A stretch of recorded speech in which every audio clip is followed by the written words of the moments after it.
Assalamualaikum warahmatullahi wabarakatuh. Saya Nurfati Azam Kisakaya. Saya ingin bertanyakan satu soalan. Sesiapa yang terjumus ke dalam syubhah, maka dia terjumus ke dalam perkara yang haram. Bagaimanakah cara anda mengelakkan diri daripada perkara di atas? Dipersilakan panel yang pertama. Saya Ain Sanisa binti Abdul Jalil. Pada pendapat saya, kita perlu memeriksa sumber suatu perkara dengan teliti agar kita tidak akan ragu-ragu atau salah sangka terhadap sesuatu perkara. Contohnya, kita perlu memeriksa sama ada sahih atau tidak berita yang disebar dalam sosial media.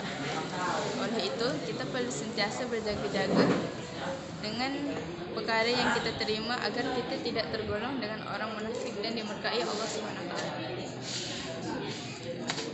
Terima kasih Ayunis. Saya Rohazatul Anisa binti Roslan.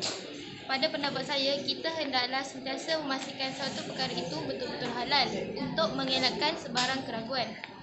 Sebagai contoh, dari sudut perhubungan, kita perlulah menjaga batas pergaulan menerusi perkahwinan.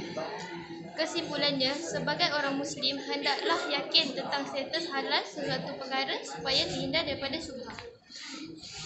Terima kasih Haiza. Pada pendapat saya, kita perlu sentiasa bertanya kepada orang yang berpengalaman dan berpendidikan tinggi supaya kita melakukan perkara yang tepat dan benar di sisi agama.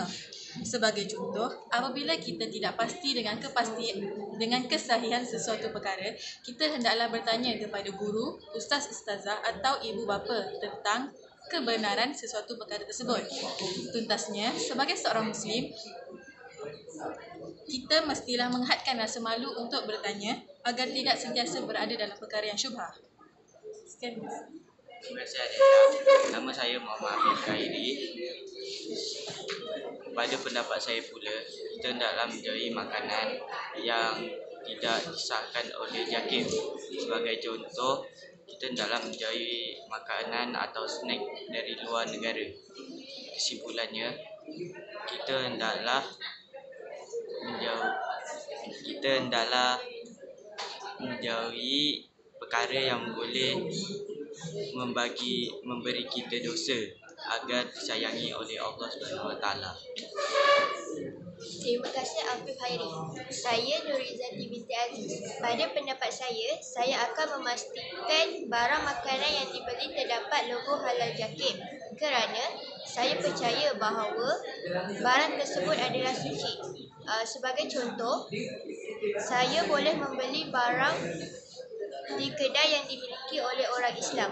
Kesimpulannya, kita mestilah sentiasa meneliti barang makanan yang ingin dibeli supaya hidup diberkati oleh Allah. Sekian.